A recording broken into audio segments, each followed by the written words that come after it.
Episode की शुरुआत में हम देखते हैं कि जिनबे शियोन को अट्रैक्ट करने के लिए काफ़ी अच्छे से रेडी होती है और वो इमेजिन करने लगती है कि कैसे शियोन उसे इस तरह देखकर एकदम पागल हो जाएगा और उसे किस करने लगेगा। अब वो शियोन का वेट करने लगती है, लेकिन वो काफ़ी देर तक भी नहीं आता और बेचारी जिनबे उसका इंतजार करते करते सो जाती है। इधर वूदी उसे काफ़ी ज़्यादा परेशान हो चुकी थी क्योंकि उसका नकली बॉयफ्रेंड वाला प्लान भी फ्लॉप हो चुका था और अब अपने घर आने के बाद शाओ काफ़ी ज़ोर ज़ोर से गाना गा रहा था, जिससे वूदी काफ़ी डिस्टर्ब होती है। उसी वक्त वूदी को एक आइडिया आता है और वो उसे परेशान करने के लिए इंटरनेट पर डाल देती है कि उसे अपना घर बेचना है, जहाँ पर वो शाओ का नंबर भी दे देती है। इस वजह से बेचारे शाओ को काफ़ी सारे कॉल आने लग जाते हैं और वो परेशान हो जाता है। दूसरी ओर जब शियोन घर आता है तो देखता है कि जिनबे बाहर सोफे पर ही सो रही थी और यहाँ उसे इतना प्यार से सोता हुआ देखकर सच में शियोन की हार्ट बीट बढ़ जाती है। वो खुद को काम डाउन करने के लिए साइड में खड़ा हो जाता है। उसी वक्त जिनबे की भी आंख खुलती है और वो देख लेती है कि शियोन आ चुका है, इसीलिए वो उसके सामने सोने का नाटक करती है। शियोन अब यहाँ पर खुद को कंट्रोल करके सबसे पहले उसे ब्लैंकेट उड़ाता है और फिर उसे उठाकर उसके बेडरूम में जाकर सुला देता है, जिससे जिनबे काफ़ी ज़्यादा खुश होती है। फिर वो आंख खोलकर उससे पूछती है कि अरे तुम आ गए, और यहाँ पर उसे लग रहा था कि उनके बीच में और कुछ रोमांटिक होने वाला है, लेकिन शियोन तो उसे सुलाकर बाहर चला जाता है और वो सोचने लगती है कि यार मैं क्या अभी भी शियोन को अट्रैक्ट नहीं कर पाई। पर शियोन तो बाहर जाकर खुद को कंट्रोल कर रहा होता है क्योंकि उसकी हार्ट बीट अभी भी काफ़ी ज़्यादा फास्ट थी। दूसरी तरफ जीतोंग का बर्थडे सेलिब्रेट करने के लिए जावे केक लेकर आता है। ये जानकर वो काफ़ी खुश हो जाती है कि जावे को उसका बर्थडे याद था। कैंडल ब्लो करते वक्त जावे जीतोंग से कहता है कि तुम्हें जल्दी ही कोई प्यार करने वाला मिल जाएगा। जीतोंग यहाँ पर उससे पूछती है कि मैं तुम्हारी क्या लगती हूँ। तभी जावे उससे कहता है कि तुम मेरी फ्रेंड और सिस्टर के जैसी हो और जाने अनजाने में पास में मुझसे कुछ गलती हुई हो तो उसके लिए मैं सॉरी बोलता हूँ। ये सुनकर जीतोंग सैड हो जाती है। अब जब जावे यहाँ से जा रहा था तो वो उसे रोकने की कोशिश करती है, लेकिन जावे चला जाता है और जीतोंग काफी सैड होती है क्योंकि जावे उसे प्यार नहीं करता था। फिर जावे अपनी सॉन्ग की प्रैक्टिस कर रहा था जहाँ वो जिनबे की बातों को याद करता रहता है। दूसरी ओर जिनबे रात में उस चिड़िया से बात कर रही होती है। वो शियोन के बारे में सोचती रहती है और कहती है कि यार ये शियोन मुझे इग्नोर क्यों कर रहा है। इधर शियोन भी सोते वक्त उसके बारे में ही सोच रहा था और उसे अभी भी समझ नहीं आ रहा था कि वो उन इयररिंग्स को जिनबे को कैसे देगा। जिसके बाद सीन शियाओ पर आता है, जिससे काफ़ी सारे प्रॉपर्टी डीलर्स के कॉल आ रहे होते हैं, जिस वजह से वो बेचारा काफ़ी परेशान हो जाता है और उसकी रातों की नींद उड़ जाती है। अगली सुबह जब जिनबे उठती है तो सोचती है कि शायद अभी तक शियोन जा चुका होगा, लेकिन बाहर आने पर वो देखते हैं कि शियोन ब्रेकफास्ट बना रहा था। तो वो उसके पास जाकर उसे अट्रैक्ट करने की कोशिश करती है और उससे पूछती है कि क्या तुम्हारी हार्ट बीट बढ़ गई है, लेकिन शियोन उसे दूर कर देता है। आगे जिनबे शियोन की हेल्प करने के लिए बोलती है, लेकिन शियोन के मना करने पर भी वो हेल्प करना चाहती थी। और जब ये दोनों एक साथ कॉफ़ी बीन्स का डब्बा उतार रहे होते हैं तभी वो सारी कॉफ़ी बीन्स नीचे गिर जाती हैं और इन दोनों के बीच यहाँ पर एक बहुत ही रोमांटिक सा मोमेंट क्रिएट हो जाता है जहाँ ये दोनों एक दूसरे को ऑलमोस्ट किस करने ही वाले थे, लेकिन इतनी ही देर में डोरबेल बज जाती है और शियोन जब दरवाज़ा खोलने के लिए जाता है तो देखता है कि वहाँ पर उसका बड़ा भाई और यिंगयिंग आए हुए थे। शियोन यिंगयिंग से पूछता है कि मैंने तो तुम्हें घर भेजा था ना, तो तुम वापस कैसे आ गई। तो वो उसे बता देता है कि आधे रास्ते से वापस आ रही थी और मैंने इसे पकड़ लिया। यिंगयिंग कहती है कि वो भी इंडिपेंडेंट होना चाहती है, इसीलिए वो यहाँ पर आई है। अंदर आने पर जिनबे इन लोगों का वेलकम करती है तो शियोन पहले यिंगयिंग को वार्न कर देता है कि वो जिनबे के साथ कोई भी ट्रिक्स ना खेले, लेकिन वो तो जिनबे को अपने साथ ऊपर जबरदस्ती लेकर चली जाती है। जहाँ जिनबे को भी यिंगयिंग पर काफी गुस्सा तो आ रहा था और यहाँ वो उसे शियोन के रूम में नहीं जाने दे रही होती है, जिससे यिंगयिंग को लगता है कि जरूर उस रूम के अंदर कुछ है। इसलिए वो किसी तरह से रूम का दरवाजा खोल के अंदर चली जाती है, जहाँ पर वो चेक करने लगती है कि कहीं यहाँ पर कुछ है तो नहीं और सबूत ढूंढती है कि क्या जिनबे और शियोन रात में एक साथ सोए थे, लेकिन उसे यहाँ पर कुछ भी नहीं मिलता। इधर शियोन का भाई उससे पूछता है कि क्या तुमने अभी तक जिनबे को वो इयरिंग्स नहीं दिए। तो शियोन कहता है कि मुझे अभी उन्हें देने का टाइम नहीं मिल पाया। तो उसका भाई बोलता है कि तुम्हारी शादी अभी तक नहीं हुई है और तुम दोनों एक ही छत के नीचे रह रहे हो, तो भला तुम्हें उसे इयरिंग्स देने का टाइम कैसे नहीं मिल पाया। जिस पर शियोन कोई भी जवाब नहीं देता और यहाँ पर सारी कॉफी बीन्स बिखरी हुई देखकर उसका भाई उससे पूछता है कि क्या यहाँ पर वर्ल्ड वॉर हुई थी, लेकिन शियोन इस बात का कोई भी जवाब दिए बिना वहाँ की सफाई करने लग जाता है। फिर ब्रेकफास्ट के टाइम पर यिंगयिंग जिनबे को फिर से परेशान करने लगती है और बोलती है कि भाई अपना काम पर जाओ, मैं सारे डिशेस वगैरह साफ करने में ना जिनबे की मदद करूंगी। तो जिनबे भी यहाँ पर फेक स्माइल देते हुए कहती है कि हाँ हाँ बिल्कुल, लेकिन बिग ब्रदर यिंगयिंग को अपने साथ चलने के लिए बोलते हैं, लेकिन यिंगयिंग ये कहकर मना कर देती है कि उसे तो अपनी सिस्टर इन लॉ के साथ थोड़ा टाइम स्पेंड करना है। इसलिए जिनबे भी कहती है कि हाँ हाँ बिल्कुल, अगर ये ऐसा ही चाहती है तो कोई बात नहीं, इसे यहाँ पर रुकने दीजिए। यहाँ से जाते वक्त शियोन यिंगयिंग को वार्न करता है कि खबरदार जिनबे को परेशान मत करना। तो उसका भाई उसे बोलता है कि यिंगयिंग काफ़ी चुलबुली है और ट्रिक्स प्ले करती है, लेकिन जिनबे बहुत ही समझदार है और मेरे हिसाब से वो उसे हैंडल कर लेगी। फिर हॉस्पिटल में शियोन शाओ से मिलता है, जहाँ वो उसे सारी बात बता रहा होता है कि कैसे वो कल रात बिल्कुल भी सो नहीं पाया क्योंकि उसे काफी सारे प्रॉपर्टी एजेंट्स का कॉल आ रहा था। श्याओ यहाँ पर उससे कहता है कि आखिर ये हरकत मेरे साथ कौन कर सकता है, और वो उसे उसका एनिमी ढूंढने के लिए बोलता है। तो शियोन से बोलता है कि ये जरूर तुम्हारा कोई अपना ही होगा जिसने तुम्हारे साथ ये हरकतें की है, जो कि तुमसे बदला लेना चाहता होगा। ये सुनकर श्याओ को वूदी का ख्याल आता है और वो कहता है कि ये और कोई नहीं वूदी हो सकती है। आगे शियोन जिनबे को कॉल करता है, लेकिन बिजी होने की वजह से जिनबे शियोन से बात नहीं कर पाती। दरअसल जिनबे शियोन के लिए सूप बना रही थी, जिसको ऐसा करने के लिए यिंगिंग ने ही उसे आइडिया दिया था कि क्यों ना तुम शियोन के लिए सूप बनाकर उसके लिए हॉस्पिटल लेकर जाओ। सूप रेडी होने पर जिनबे उसे ट्राई करती है तो वो काफी अच्छा बना था। फिर वो तैयार होकर सूप को हॉस्पिटल लेकर निकलती है। वो यिंगिंग को भी अपने साथ आने के लिए कहती है, लेकिन वो ये कहकर मना कर देती है कि तुम दोनों का मूवमेंट है, मैं आकर इसमें भला क्या करूंगी। यिंगिंग फिर जिनबे के लिए एक टैक्सी बुक करती है और जब जिनबे सूप को लेकर जा रही होती है तभी उनकी कार के सामने एक लेडी आ जाती है और वो अपना पैर फ्रैक्चर होने का ड्रामा करने लगती है। दरअसल ये सब यिंगिंग की चाल थी और जैसे ही जिनबे कार से बाहर निकलती है तो यिंगिंग के कहने पर उसकी एक फ्रेंड उस सूप के अंदर बहुत सारा नमक डाल देती है, जिससे उसका प्लान सक्सेसफुल हो जाता है। आगे जिनबे सूप लेकर शियोन के पास पहुंच जाती है, जहां जैसे ही शियोन सूप पीने वाला होता है तो वहां पर श्याओ आ जाता है और उससे पहले सूप पी लेता है, लेकिन उसे पीते ही वो कहता है कि इसमें तो काफी ज्यादा नमक है, जिससे जिनबे को पता चल जाता है कि ये सब जरूर यिंगिंग ने करवाया है। वो घर आने पर उसे सवाल करती है, लेकिन यिंगिंग बहुत ही शरीफ बच्ची बनने की एक्टिंग करती है और कहती है कि उसे तो कुछ भी नहीं पता कि वो क्या बात कर रही है। जिनबे उसे बोलती है कि ये कैब तुमने ही बुक की थी और मैं एक एक्ट्रेस हूँ तो मैं साफ पता लगा सकती हूँ कि वो जो लेडी कार के सामने आई थी उसे भी तुमने ही भेजा था। यहाँ पर अब वो उसे काफ़ी प्यार से समझाती है कि वो सभी लोग एक फैमिली है, इसलिए फ्यूचर में वो उसके साथ कोई भी ट्रिक्स ना खेले।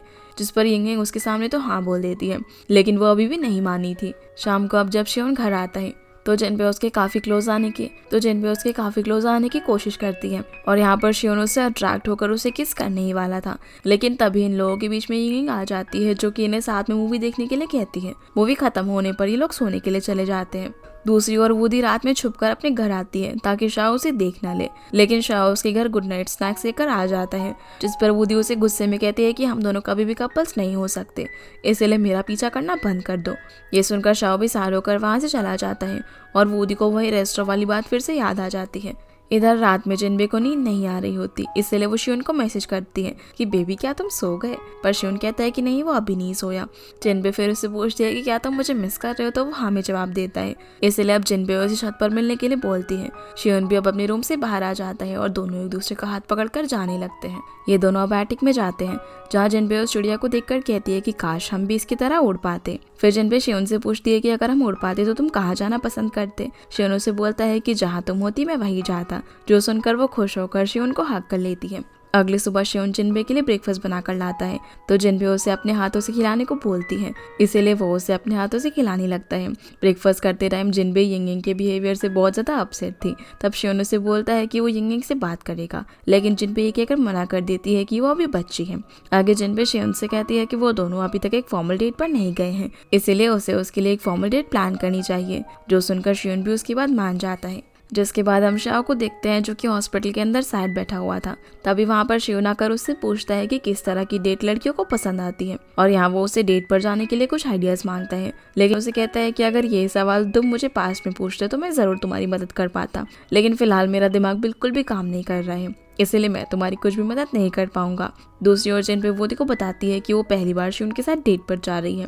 वो उससे डिस्कस कर रही होती है कि पता नहीं शियोन किस टाइप की डेट अरेंज करेगा, क्योंकि वो एक बहुत ही सिंपल पर्सन है। ये सारी बातें सुनकर वूदी को उसकी और शाओ की डेट याद आ जाती है, इसलिए वो उसे वहाँ से भगा देती है। फिर वूदी एक प्रॉपर्टी एजेंट को अपने घर पर बुलाती है अपना घर बेचने के लिए, और जब वो उन पेपर्स को साइन कर रही होती है तभी वहाँ पर नशे की हालत में शाओ आ जाता है और उसे माफी मांगने लग जाता है। इसलिए वूदी फटाफट बिना पेपर्स को रीड किए उन पर साइन कर देती है। फिर जब वो दरवाजा खोलती है तो शाओ उसे बोलता है कि वो उसे बहुत लाइक करता है, लेकिन वूदी उसे बोलती है कि वो नशेड़ी लोगों पर बिल्कुल भी यकीन नहीं करती और अंदर चली जाती है। शाओ अब रात भर वूदी के घर के दरवाजे के बाहर ही सो जाता है, और जब अगली सुबह वो उठता है तो वो रियलाइज करता है कि उसने क्या कर दिया। इधर शियोन डेट पर जाने के लिए काफी एक्साइटेड था और इसके बारे में वो इंटरनेट पर भी सर्च करता है कि उसे कहाँ डेट पर जाना चाहिए।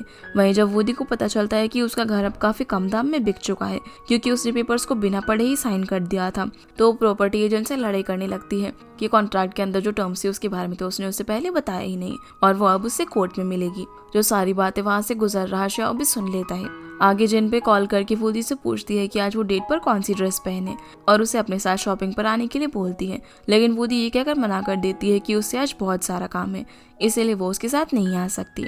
वूडी लॉयर के पास जाकर उसे सारी चीजें बताती है और उसे कॉन्ट्रैक्ट के पेपर्स भी दिखाती है। तो उसका लॉयर एजेंट से बात करने के लिए उसे कॉल करता है, लेकिन वो एजेंट उसे बताता है कि अब सब कुछ सॉल्व हो गया है, जो सुनकर वूडी हैरान हो जाती है। और यहाँ पर उसे पता चलता है कि असल में शाओ ने वूडी के बदले अपना घर बेच दिया उस एजेंट को, जो जानकर वूडी को शाओ के लिए काफी बुरा लगता है। वो घर जाती है जहाँ वो देखती है कि शाओ का सामान लोड हो रहा था। वो उससे मिलने के लिए भी जाती है, पर उसे पता चलता है कि वो तो यहाँ से पहले ही निकल चुका है। वो यहाँ पर अब उसके साथ बिताए हुए सारे मोमेंट्स को याद करने लगती है। इधर बेचारा शाओ अपना सारा सामान लेकर कहीं पर जा रहा था, तभी वो जिस रिक्शा में सामान लेकर जा रहा था उसका टायर पंचर हो जाता है, इसलिए रिक्शा वाला उसका सारा सामान रास्ते में ही छोड़कर वहाँ से चला जाता है। और वो एक सुनसान सड़क थी। अब शाओ सुनसान सड़क पर ही बैठ जाता है क्योंकि उसे समझ नहीं आ रहा था कि वो क्या करे। उतनी ही देर में वहाँ पर बारिश भी शुरू हो जाती है, पर तभी वहाँ पर वूडी आ जाती है। वो यहाँ पर वूडी को याद करने लगता है और तभी वहाँ पर बारिश शुरू हो जाती है। इतनी देर में वूडी भी वहाँ पर अम्ब्रेला लेकर आ जाती है और शाओ को अपने साथ आने के लिए कहती है, जिसे यहाँ पर देखकर शाओ काफी खुश होता है। इधर जिनबे और शियोन रात में एटिक में बैठकर बात कर रहे होते हैं कि आज हम डेट पर नहीं जा सकते क्योंकि बाहर बहुत बारिश हो रही है। तभी जिनबे उस बर्ड को देखकर शियोन को कहती है कि अब ये बर्ड बिल्कुल ठीक हो चुकी है और अब हमें इसे आज़ाद कर देना चाहिए। शियोन कहता है कि इस वीकेंड हम लेक पर जाकर इस बर्ड को आज़ाद कर देंगे और इन दोनों की बातें यिंग यिंग भी सुन लेती है। जिनबे और शियोन वीकेंड के टाइम पर अब लेक पर जाते हैं, जहाँ शियोन देखता है कि जिनबे को चलने में काफी प्रॉब्लम हो रही थी क्योंकि वो लेक साइड पर हील्स पहन कर आ गई थी। वो उसे कहता है कि तुम्हें इतनी हील्स क्यों पहनी है, तो जिनबे कहती है कि ये उसकी पहली डेट थी और वो सुंदर दिखना चाहती थी। अब जिनबे क्योंकि गिरने ही वाली थी, इसलिए शियोन उसे गोद में उठा लेता है। ये दोनों फिर उस बर्ड को आज़ाद कर देते हैं और काफ़ी खुश होते हैं। अब यहाँ पर ये काफ़ी क्लोज आ जाते हैं और एक दूसरे को किस करने ही वाले थे, लेकिन तभी वहाँ पर हमेशा की तरह यिंग यिंग आ जाती है, जो कि इन दोनों की पूरी डेट को ख़राब करने के लिए आई थी। जब भी ये दोनों क्लोज होने की कोशिश करते हैं तो यिंग यिंग इन दोनों के बीच में कूद पड़ती है और वो हर बार इनके रोमांटिक मोमेंट को ख़राब किए जा रही थी। रात के टाइम जब ये लोग वापस घर लौट रहे होते हैं तो यिंग यिंग कार में ही सो जाती है। जिनपे कहती है कि यिंग यिंग बहुत थक गई है, इसलिए उसे उठाना नहीं चाहिए। फिर ये लोग घर पहुंचकर उसे ऐसे ही उसके बिस्तर पर सुला देते हैं। ये दोनों भी अब थककर सोफे पर बैठ जाते हैं, लेकिन तभी जिनबे को भूख लगने लग जाती है, इसलिए शियोन उसके लिए खाना बनाने जाता है। जिनबे भी उसकी हेल्प करना चाहती थी, लेकिन शियोन उसे रेस्ट करने को कहता है। शियोन का ये बिहेवियर देखकर जिनबे काफी ज्यादा खुश होती है। अब जैसे ही जिनबे की नींद खुलती है तो वो शियोन को अपने सामने देखती है, जिसने डिनर पूरा रेडी कर दिया था। ये दोनों अब खाना खाने के लिए डिनर टेबल पर बैठ जाते हैं, लेकिन तभी घर की लाइट चली जाती है, इसलिए शियोन कैंडल्स जलाता है। यहाँ पर जिनबे उस मोमेंट को याद करती है जब वो रात में शियोन के लिए कैंडल लाइट डिनर लेकर गई थी, और वो समझ जाती है कि शियोन उससे उस टाइम ही इम्प्रेस हो गया था। डिनर करने के बाद ये दोनों बालकनी में जाते हैं, जहाँ जिनबे को शूटिंग स्टार दिखाई देता है। वो शियोन को भी विश करने के लिए कहती है और खुद ये विश मांगती है कि शियोन और वो हमेशा एक साथ रहे। यहाँ पर इन दोनों का काफी रोमांटिक मोमेंट क्रिएट हो जाता है और फाइनली ये दोनों एक दूसरे को किस करते हैं। अगली सुबह शियोन जिनबे के लिए ब्रेकफास्ट बनाता है और हॉस्पिटल जाने के लिए निकल जाता है। उधर हम शाओ को देखते हैं, जो कि वूडी के घर पे होता है। वो भी जल्दी जल्दी ब्रेकफास्ट बनाता है और खाकर हॉस्पिटल के लिए निकल जाता है। जिनबे जब उठती है तो देखती है कि शियोन ने उसे मैसेज करा हुआ था कि तुम ब्रेकफास्ट खा लेना। जिनबे यहाँ पर कल रात की बात को याद करके काफी खुश हो रही होती है। आगे जिनबे जब फोन पर बात कर रही थी कि बिजी होने की वजह से वो फैन मीटिंग में नहीं आ पाएगी, तभी जिनबे यिंग यिंग को देखती है, जो कि फोन में जावे की फोटोज को देख रही थी। तो उसे याद आता है कि यिंग तो जावे की काफी बड़ी फैन है। जिनबे अब फोन पर कहती है कि वो फ्री है और फैन मीटिंग में अपने एक दोस्त के साथ आएगी, जो सुनकर यिंग यिंग के कान खड़े हो जाते हैं और वो जिनबे से पूछती है कि क्या आप डेट पर जा रही हो। तभी जिनबे उसे बताती है कि वो एक बहुत ही हैंडसम लड़के के साथ जा रही है और वो कोई और नहीं बल्कि जावे है। जावे का नाम सुनकर यिंग यिंग को उस पर काफी गुस्सा आता है, लेकिन तभी जिनबे उसे कहती है कि वो उसे जावे से मिला सकती है और उसे अपने साथ फैन मीटिंग में आने के लिए कहती है, जो सुनकर यिंग यिंग काफी ज्यादा खुश हो जाती है। जिनबे अब यिंग यिंग को लेकर जावे की फैन मीटिंग में पहुंचती है, जहां पर जावे रेडी हो रहा था। तभी जिनबे यहाँ पर उसे यिंग यिंग को इंट्रोड्यूस करवाती है और बताती है कि ये मेरी सिस्टर है और तुम्हारी बहुत बड़ी फैन भी। यिंग यिंग तो उसे देखकर ही काफी खुश हो गई थी और वो उसे कॉन्सर्ट के लिए बेस्ट ऑफ लक भी विश करती है। जिनबे यहाँ पर जावे से पूछती है कि तुम्हारा असिस्टेंट कहाँ पर है, तो जावे उसे बताता है कि वो छुट्टी पर है और वो रिजाइन देने वाला है। अगर तुम्हारी नजर में कोई दूसरा असिस्टेंट हो तो मुझे जरूर बताना। तभी जावे को कॉन्सर्ट के लिए बुला लिया जाता है, इसीलिए वो वहाँ से चला जाता है। फिर शियोन जिनबे को मैसेज करता है कि वो कहाँ पर है, तो जिनबे उसे बता देती है कि वो यिंग के साथ फैन मीटिंग में है। शियोन उससे कहता है कि क्यों ना आज रात हम डिनर पर चले, वो उसे पिक करने के लिए आ जाएगा, लेकिन जिनबे कहती है कि वो खुद ही आ जाएगी। इसी बीच यिंग को अपनी एक फ्रेंड का कॉल आता है, जिससे बात करने के लिए वो रूम के बाहर चली जाती है, जहाँ वो उसे बता रही होती है कि जिनबे उसे जावे से मिलवाने के लिए लेकर आई है। जिस पर उसकी फ्रेंड कहती है कि ये जिनबे तो इतनी बुरी भी नहीं है, इसीलिए तुम्हें अब उस पर ट्रिक्स नहीं खेलनी चाहिए। तो यिंग बोलती है कि हाँ, फिलहाल के लिए तो मैं अच्छी बच्ची बन गई हूँ, लेकिन मैं बाद में उसके ऊपर कोई ना कोई ट्रिक जरूर करूंगी। ये सारी बातें जिनबे भी पीछे खड़े होकर सुन लेती हैं। फिर हम वूडी को देखते हैं जो कि किसी से बात कर रहे होते हैं। तभी वहाँ पर शाओ आता है, जो कि वहाँ पर रखा हुआ उसका एक कार्ड देख लेता है, जिसमें उसकी बर्थ डेट लिखी हुई थी। ये देखकर वो उसे बताता है कि अरे हम दोनों तो सेम डे पैदा हुए थे। पहले तो वूडी को उसकी बात पर यकीन नहीं होता, लेकिन जब वो भी इसे देखती है तो हैरान हो जाती है। और शाओ यहाँ उसे कहता है कि अब हम अपना बर्थडे साथ में सेलिब्रेट करेंगे। इधर हम जावे को देखते हैं, जहाँ पर कुछ लोग उसे उसके नए सॉन्ग के बारे में पूछ रहे होते हैं। तो वो बताता है कि ये सॉन्ग मैं किसी स्पेशल पर्सन के लिए डेडिकेट करने जा रहा हूँ।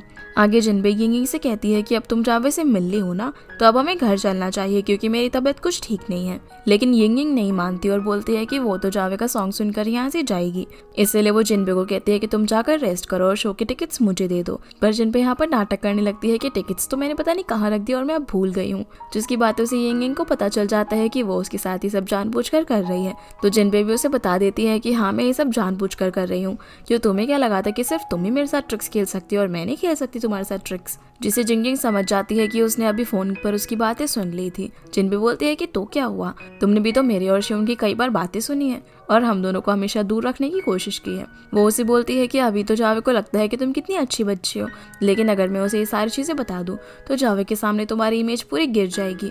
ये सब कहकर वो उसे काफी डराती है और बोलती है कि शियोन की वजह से मैं तुम्हें कभी भी कुछ नहीं कहती थी, लेकिन सोचो कि अगर मैं कभी फाइट बैक करूं तो तुम्हारा क्या होगा। जिसकी ये सारी बातें सुनकर यिंग जोर जोर से बच्चों की तरह रोने लगती है, जिसे इस तरह देखकर जिनबे उसे चुप कराती है और उसके मुंह में टिश्यू पेपर ठूस देती है। फिर वो उसे बोलती है कि मुझे तुम्हारा ये बिहेवियर बिल्कुल भी पसंद नहीं है कि तुम हमेशा मेरे और शियोन के बीच में आती रहती हो, मैं तुम्हें सिर्फ इसीलिए डरा रही हूँ। फिर वो उसे बोलने लगती है कि वैसे अभी जावे ने बताया कि उसे एक नए असिस्टेंट की ज़रूरत है, तो मैं तुम्हें उसका न्यू असिस्टेंट बना सकती हूँ। ये सुनकर यिंग काफ़ी खुश हो जाती है, पर जिनबे उसे वार्न करती है कि अगर तुम सही तरीके से काम करोगी और मेरे लिए कोई ट्रबल नहीं करोगी तो ही मैं तुम्हारी हेल्प करूंगी। जिस पर यिंग कहती है कि बस इतनी सी बात और मान जाती है। तभी जिनबे के पास शियोन का कॉल आ जाता है, जो उसे बताता है कि उसने रेस्टोरेंट बुक कर लिया है और एड्रेस भी उसे सेंड कर देता है। वो उससे यहाँ पर यिंग के बारे में भी पूछता है, पर वो कहती है कि यिंग ना कॉन्सर्ट देखने के लिए आई है, पर वो उसे कहती है कि यिंग ना कॉन्सर्ट देखेगी, इसीलिए वो हमारे साथ नहीं आएगी। दूसरी ओर जावे का शो इक्विपमेंट में कुछ प्रॉब्लम होने की वजह से कुछ देर डिले कर दिया जाता है और जब जावे वापस से रूम में जाता है तो वो यिंग से जिनबे के बारे में पूछने लगता है, जो उसे बता देती है कि वो तो किसी काम की वजह से चली गई है। ये जानकर वो काफ़ी सैड होता है और अपना आखिरी सॉन्ग जो वो जिनबे के लिए गाने वाला था उसे भी कैंसिल करवा देता है। इधर जिनबे रेस्टोरेंट पहुंच जाती है, जहाँ शियोन उसे बताते हैं कि एक मेंबरशिप ओरिएंटेड रेस्टोरेंट है, इसलिए यहाँ इतनी शांति है। तभी जिनबे यहाँ पर उसे बताती है कि उसने हॉल के अंदर एक इन्वेस्टर को देखा और उनके बीच कुछ डील भी फिक्स हुई थी। ये दोनों अब बात ही कर रहे थे कि तभी वो दोनों इन्वेस्टर यहाँ पर आ जाते हैं, जो कि जिनबे से मिलने के लिए यहाँ पर आए थे। वो उसे बताते हैं कि तुम बहुत ही बिजी रहती हो, इसलिए तुमसे मिलना काफ़ी मुश्किल है। आगे वो शियोन को जिनबे और उसके साथ एक पिक लेने को कहता है, लेकिन शियोन कुछ रिस्पॉन्स नहीं करता, इसलिए उनमें से एक जिनबे के साथ फोटो खिंचवा लेता है। यहाँ पर वो जिनबे को उनकी डिनर पार्टी में आने के लिए और साथ में ड्रिंक करने के लिए भी बोलता है, जो सुनकर शियोन को काफ़ी गुस्सा आ जाता है और उनकी यहाँ पर थोड़ी सी बहस हो जाती है। शियोन अब यहाँ पर वेटर को बुलाता है और उसे बोलने लगता है कि मैंने यहाँ पर ये प्राइवेट टेबल बुक किया है, तो फिर ये लोग यहाँ पर कैसे आ गए। तभी वेटरिनी कहती है कि आपका रूम दूसरा है और यहाँ से बाहर जाने को कहती है, इसलिए ये दोनों भी अब यहाँ से चले जाते हैं। फिर जिनबे शियोन से कहती है कि मुझे नहीं पता था कि तुम्हारा रिएक्शन ऐसा होगा। तब शियोन से कहता है कि कोई मेरी फियांसे को ड्रिंक करने के लिए बोलेगा तो मुझे गुस्सा तो आएगा ही ना। जिनबे अब यहाँ पर उसे सॉरी कहती है क्योंकि वो एक स्टार है और इस वजह से ये सब हुआ था। वो यहाँ पर अब किसी न किसी तरह से उसका मूड ठीक कर देती है और फिर दोनों डिनर ऑर्डर करते हैं। इधर वूडी अपने घर की सफाई कर रही थी, तभी शाओ वहाँ पर आ जाता है, जो कि अपने सामान को ठीक जगह पर नहीं रखता, इसलिए वूडी उसे घूरती है और शाओ को भी समझ आ जाता है कि उसे क्या करना है। अब क्योंकि ये दोनों एक साथ रह रहे थे तो वूडी को उसकी काफ़ी सारी आदतें पसंद नहीं आती, जिस वजह से शाओ अपनी आदतें बदलने लगता है। दूसरी ओर घर पर जिनबे और शियोन एक साथ बैठे होते हैं, तभी यिंग आ जाती है। शियोन उसे देखकर वहाँ से जाने लगता है, लेकिन जिनबे उसे रोक लेती है क्योंकि अब उसने यिंग को पटा लिया था। जिनबे यहाँ पर यिंग से कॉन्सर्ट के बारे में पूछती है, जहाँ वो उसे कॉन्सर्ट की सारी डिटेल्स बताने लगती है। अब जैसे ही शियोन को पता चलता है कि वो जावे के कॉन्सर्ट में गई थी तो वो जेलस होने लगता है और सभी को सोने के लिए बोलता है। इसलिए तीनों सोने के लिए चले जाते हैं। अगली सुबह जिनबे वूडी के साथ होती है, जहाँ पर उसे कॉन्ट्रैक्ट साइन करना था और उस कॉन्ट्रैक्ट में ऐसा लिखा हुआ था कि जब तक ये कॉन्ट्रैक्ट फिनिश नहीं हो जाता तब तक जिनबे को सिंगल रहना होगा और वो किसी भी लव अफेयर में नहीं पड़ सकती। जिनबे वूडी को इस कॉन्ट्रैक्ट से साइन करने से मना कर रही होती है, लेकिन वूडी उसे साइन करने को बोल देती है, इसलिए वो साइन कर देती है। यहाँ से जाते वक्त जिनबे काफ़ी सैड होती है और वूडी से कहती है कि मैं इंगेज्ड हूँ, फिर भी मैंने उस कॉन्ट्रैक्ट पर साइन कर दिया है। वूडी उसे समझाती है कि सिर्फ 1 ही साल की तो बात है, तुम्हें ये सब सीक्रेट रखना होगा कि तुम इंगेज्ड हो, और उसे बोलती है कि कंपनी के लिए सब कुछ करना पड़ता है। इधर श्याओशी उनके पास जाता है, जहाँ उसे उदास देखकर शियोन उससे पूछता है कि आज तुम्हें क्या हो गया, कल तक तुम एकदम ठीक थे। शाओ से बोलता है कि इसके पीछे बहुत ही लंबी कहानी है और उसे कहता है कि जब दो लोग बहुत ही क्लोज रहते हैं ना तो उनके बीच में तकरारें तो होती ही है।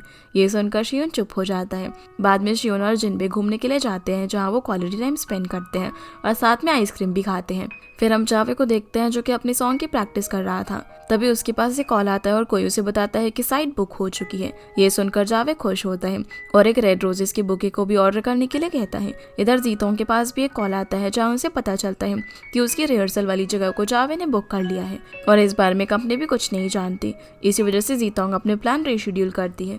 इधर रात में जिनबे और शियोन हॉरर मूवी देख रहे होते हैं, जिसके हॉरर सीन्स को देखकर जिनबे को काफ़ी ज़्यादा डर लग रहा था और वो बार बार शियोन से चिपक रही थी। अगले दिन जिनबे का फोटोशूट चल रहा होता है, जहाँ ब्रेक में उसे जावे का कॉल आता है और वो उसे कहता है कि मुझे तुमसे कुछ बात करनी है, इसीलिए तुम रात में आ सकती हो क्या। तो जिनबे हाँ कर देती है। रात में जब वो जावे के पास पहुंचती है तो जावे उसे कॉन्सर्ट हॉल में लेकर जाता है। जिनबे यहाँ पर उसे असिस्टेंट के लिए यिंग को भी रिकमेंड करती है, तो वो भी उसकी बात को मान लेता है। फिर ये दोनों रिहर्सल हॉल में जाते हैं, जहाँ पर कोई भी नहीं था। इसी बीच हम बाहर जीतोंग को भी देखते हैं, जो कि अंदर आने लगती है। तभी जावे का फ्रेंड उसे मना करता है, लेकिन वो जबरदस्ती अंदर चली जाती है और चुपचाप जाकर पीछे बैठ जाती है। यहाँ पर अब जावे जिनबे के लिए एक सॉन्ग गाना शुरू करता है और कहता है कि ये मैंने तुम्हारे लिए लिखा है। जहाँ सॉन्ग गाने के बाद वो उसे प्रपोज कर देता है।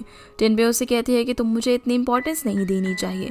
तब जावे उसे कहता है कि मेरे लिए तुम काफ़ी इंपॉर्टेंट पर्सन हो। वो उसे ये भी कहता है कि वो उसकी कितनी केयर करती है, इतना कोई दूसरा और पर्सन नहीं कर सकता, और वो भी उसे हमेशा प्रोटेक्ट करके उसकी केयर करना चाहता है। वो उससे यहाँ पर एक चांस मांगता है। अभी ये सारी बातें पीछे बैठी हुई जीतोंग भी सुन रही थी और काफ़ी सैड हो जाती है, पर जिनबे यहाँ पर जावे को क्लियर कर देती है कि उसने तो हमेशा उसे अपने एक छोटे भाई की तरह ट्रीट करा है और उसे भी जिनबे को सिस्टर की तरह ट्रीट करना चाहिए। वो उसे ये भी कहती है कि तुम एक बहुत ही काबिल सिंगर हो और फ्यूचर में मैं हमेशा तुम्हारे साथ खड़ी रहूंगी। इतना बोलकर जिनबे जाने लगती है। तब जावे उसे रोक लेता है। वो उसे बोलता है कि क्या तुम मुझे टाइम दे सकती हो मुझे प्रूव करने के लिए, पर जिनबे उसे साफ मना कर देती है और बताती है कि उसका फियांसे है। जावे पूछता है कि क्या तुम्हारा फियांसे शियोन है, जिस पर वो हाँ कहती है। तो जावे उससे पूछता है कि भला तुम उसे क्यों पसंद करती हो। तब जिनबे यहाँ पर शियोन की काफ़ी तारीफ करते हुए उसे बताती है कि उसे उसकी हर चीज़ पसंद है, चाहे वो उसका नेचर हो, उसका प्रोफेशन हो या फिर कुछ भी चीज़, वो उसे हर तरीके से पसंद करती है और ये बोलकर चली जाती है कि तुम्हें भी बहुत जल्दी एक अच्छी पार्टनर मिल जाएगी। जिनबे के वहाँ से चले जाने से बेचारे जावे का दिल टूट जाता है। तभी उसके पास जीतोंग आती है। वो उसे समझाने की कोशिश करती है कि जिनबे उसके लायक नहीं है, क्योंकि वो किसी और से प्यार करती है और वो उसे सच्चा प्यार करती है। जीतोंग जावे से एक चांस मांगती है, लेकिन जावे उसे साफ मना कर देता है और कहता है कि वो दोनों कभी भी एक नहीं हो सकते। ये सुनकर जीतोंग सैड होकर वहीं पर रोने लगती है।